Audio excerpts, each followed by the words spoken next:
This is Win News. Tonight, a not guilty verdict over an alleged Wollongong nightclub blasting. Southern Suburbs health boost with Shell Harbour's new GP clinic officially opened. And dropping in on Picton's National Skydiving Championships.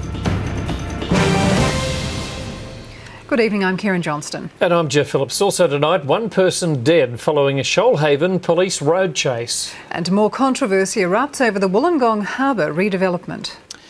A woman accused of glassing another girl in a dance floor fight has been found not guilty. It took the jury in the Wollongong District Court under half an hour to reach its verdict.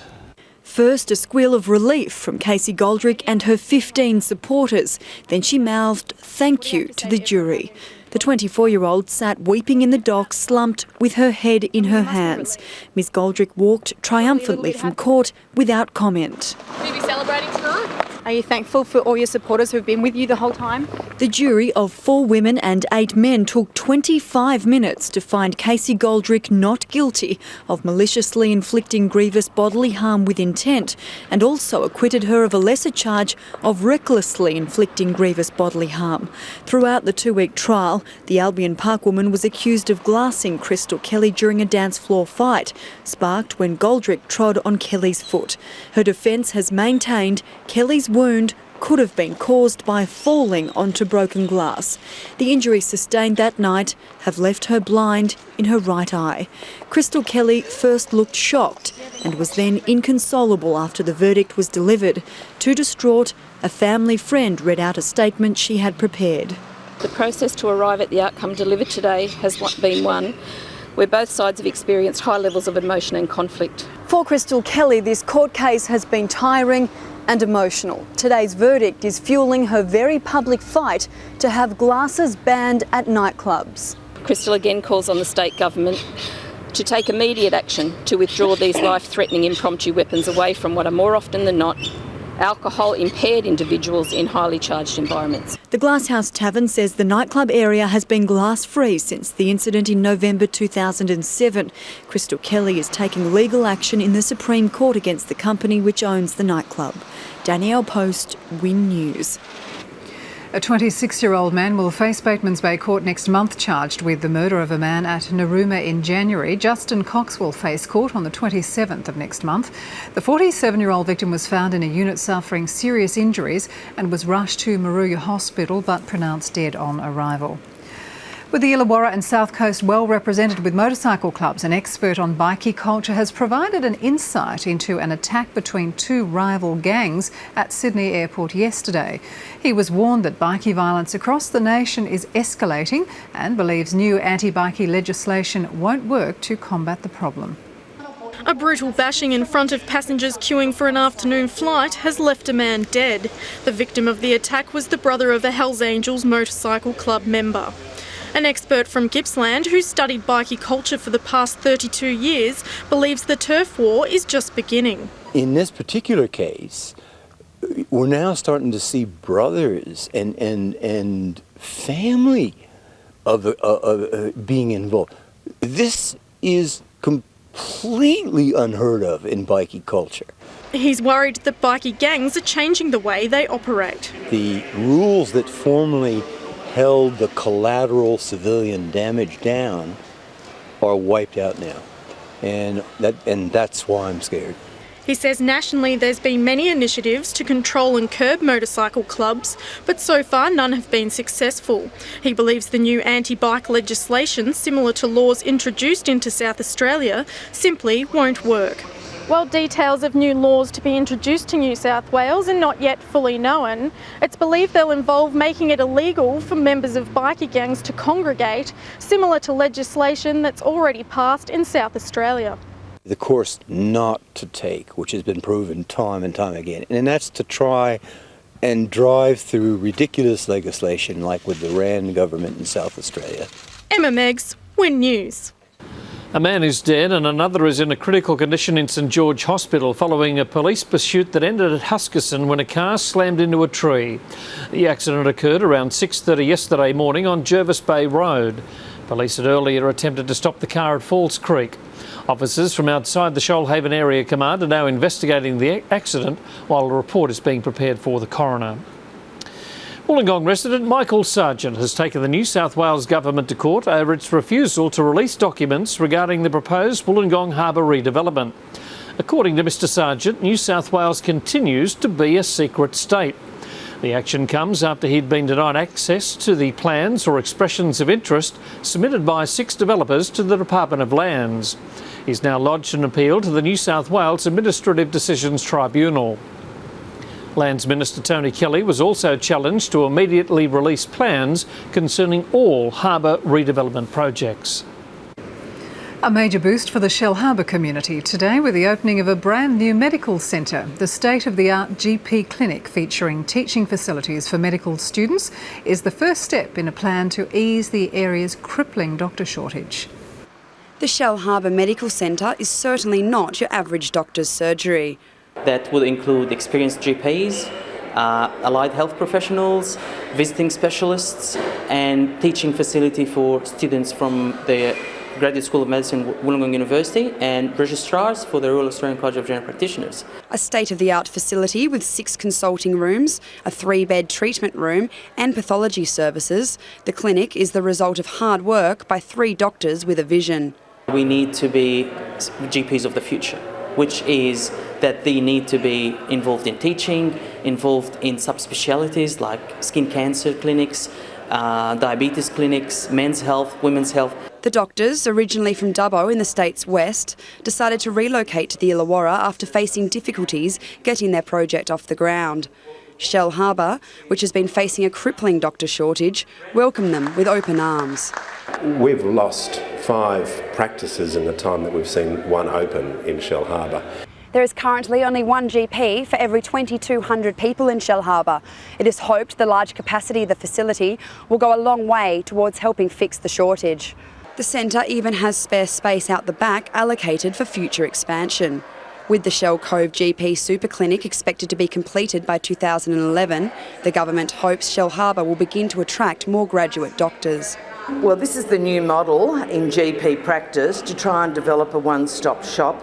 The new GPs surprised there was a shortage in the first place. I was blown away with that because it's a beautiful area, it's close to Sydney, you've got everything around. Why do they want to come here and settle here? Claire Dressler, Win News. Coming up on Win News, calls for our country's lawmakers to ensure Australia sets in place a Human Rights Act. And big numbers turn out for a northern suburb swim.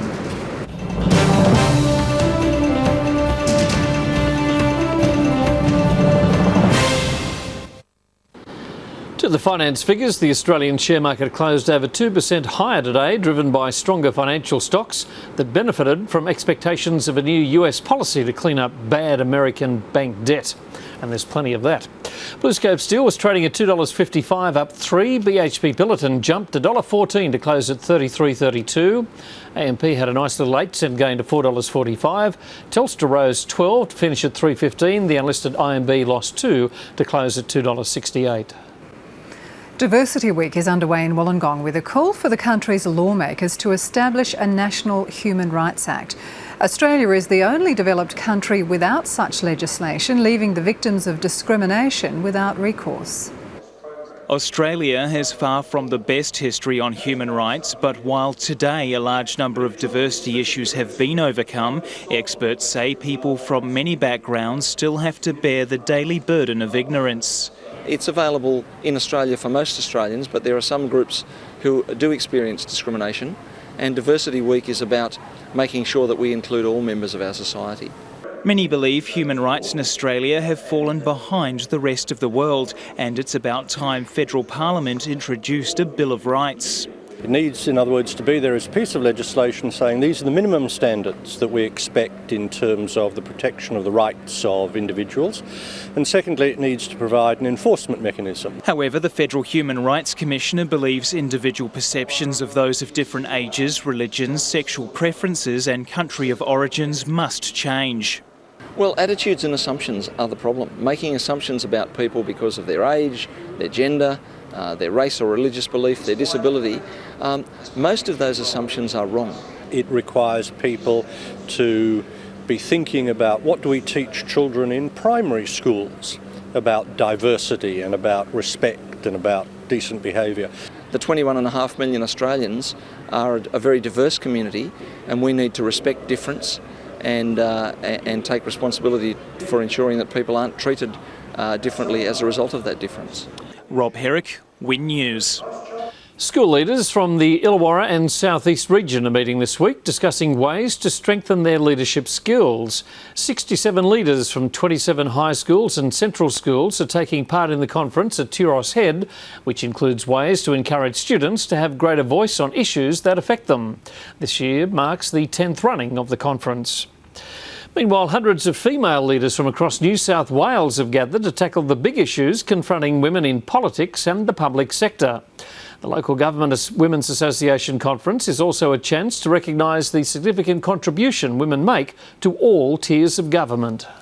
New South Wales' leading women have some advice for young up-and-coming females. Persevere. You absolutely can get there. You have to seize opportunities that are there. The Local Government Women's Association Conference is now in its 56th year. I love these conferences because it actually gives you an opportunity to sit and share your ideas, your lessons. Featuring presentations from some of the most senior women in local and state government, the conference's primary focus is on leadership within the public service and how women have an increasing role to play. But it's also really important to increase women's participation in decision making, and in local government, unfortunately, it's still quite low. Ways of breaking through obstacles also discussed. The glass ceiling can be difficult to combat. I think it's just perseverance. Don't be discouraged.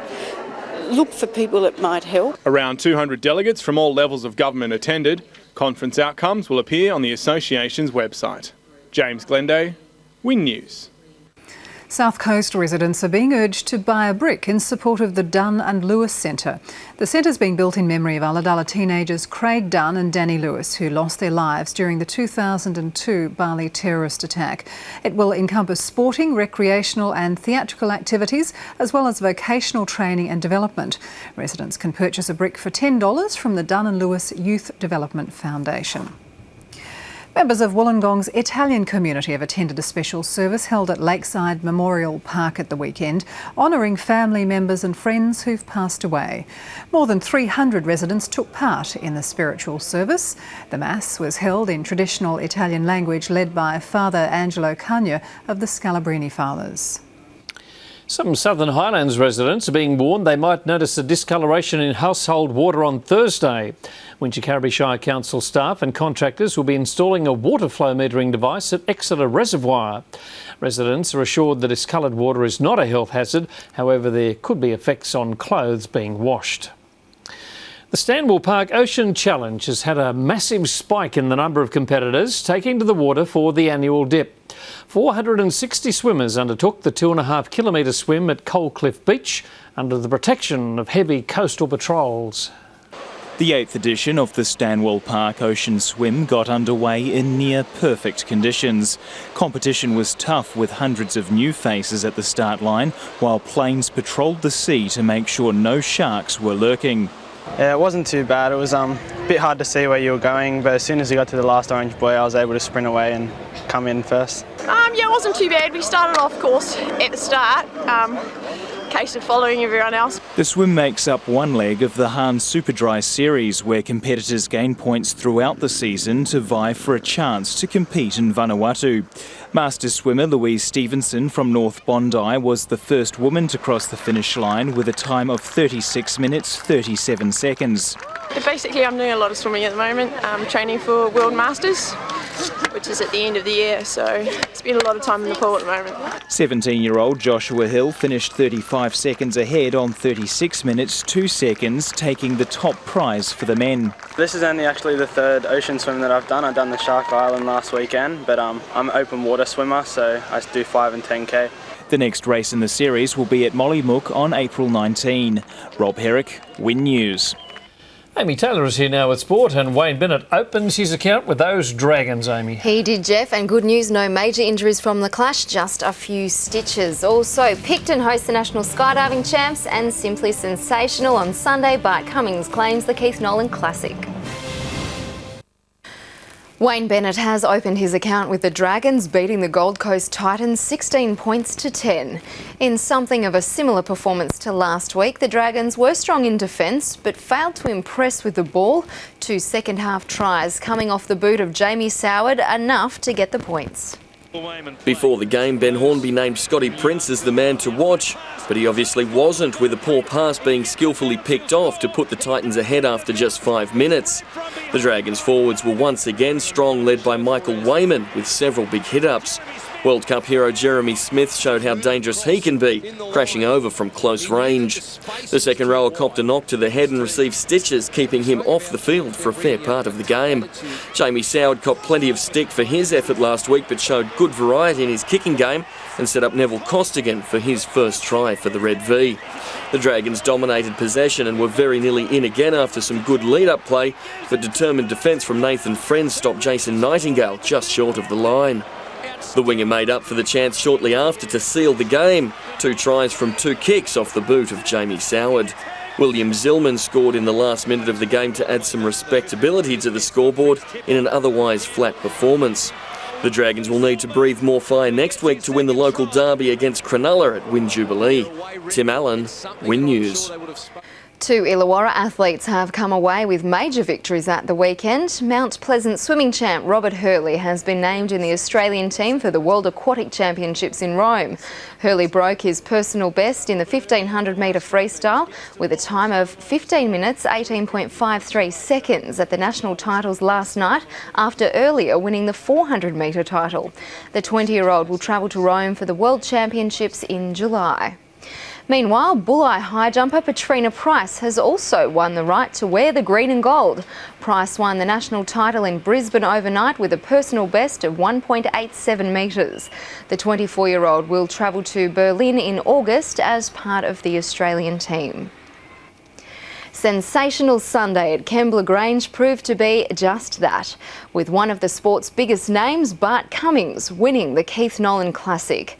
LA Wonder just edged out the Gay Waterhouse-trained Above Perfection, but the day proved to be a winner for the fillies both on and off the track. Pins on Parade was the topical tip of the day, but it was more than a farrier's field day at Kembla Grange. The weather gods were smiling, although punters were having a more difficult time of it, with the favourites saluting in only the first and last races of the day. Fashionistas were more concerned with the form on the catwalk than on the turf, with top honours going to 26-year-old designer Pamela O'Brien from Tarrawanna.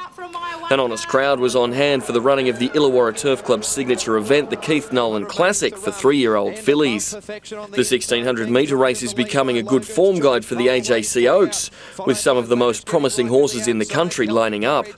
Palacio de Crystal started equal favourite with Glow Lamp, but it was Above Perfection that stormed down the home straight to lead by 4 lengths.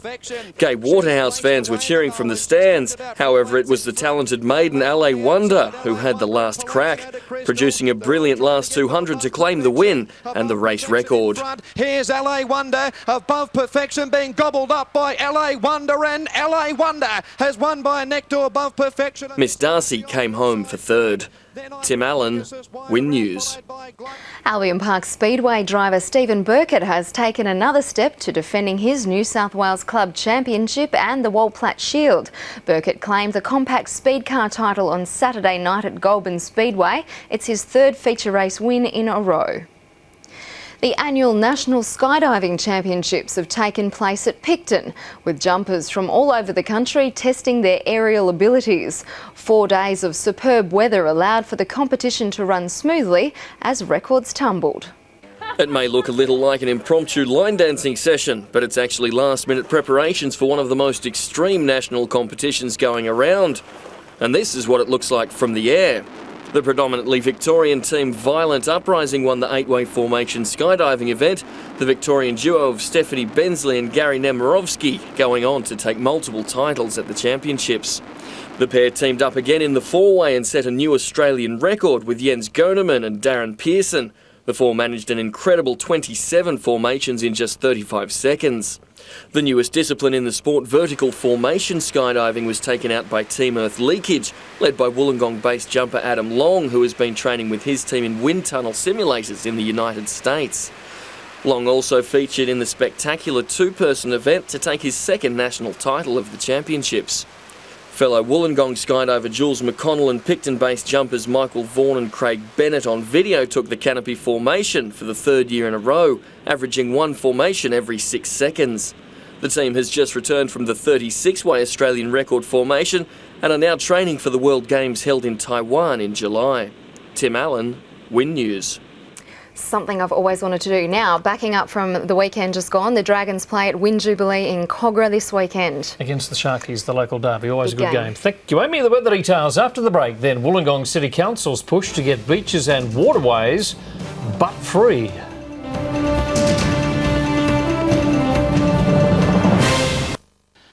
Mostly fine today, although some heavy rain did fall on Mount St Thomas a short time ago. Looking at the satellite photo, cloud over WA is associated with a trough that is producing scattered showers and thunderstorms.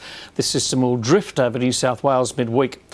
Onto the synoptic chart, a high-pressure system over the Tasman extends a ridge to New South Wales, while a weak low-pressure trough stretches from the northeast to the southeast corner of the state. Temperature-wise today, and more like summer rather than autumn, Wollongong peaked at 26, Nowra hit 30 degrees, Batemans Bay 27, Narooma 24, Bega 28 and Merimbula a top of 24 degrees. The forecast for the Illawarra and the Highlands, some early fog patches, then finer mostly sunny with light northwest to northeasterly winds. They will tend gusty near the coast in the afternoon. For the south coast, a finer mostly sunny Tuesday on the way with light variable winds tending northwest to northeasterly during the morning. Seas are currently running at 1.5 to 2.5 metres on a 1 to 1.5 metre swell. First tide tomorrow morning is a low at 1:19. The high comes along about 25 to 8. Temperature-wise, Bega looking at 30 degrees tomorrow, Maria to 25, Batemans Bay 29, Ulladulla 27, a top of 29 degrees for Nowra and Bowral, Wollongong 26. Further ahead, some isolated showers on Wednesday, those showers continuing on Thursday and Friday. Keep your butts off the beaches. That's the message from Wollongong City Council as it launches an anti-cigarette litter campaign. Former pro surfer Michael Lowe proved just how unsightly discarded cigarette butts are as he took to the surf at City Beach surrounded by floating cigarettes. Council is running a butt-free city week asking smokers to take a pledge to butt it then bin it. Studies have proved butt litter has increased since the introduction of laws banning indoor smoking. More than 7 billion cigarette butts enter the litter stream across Australia every year. And that is the news from across the region for this Monday night. News headlines can be found on our website wintv.com.au, and if you have a news tip you'd like to share you can email us at tips@wintv.com.au. From the Win News team, thanks for watching. Good night. Good night.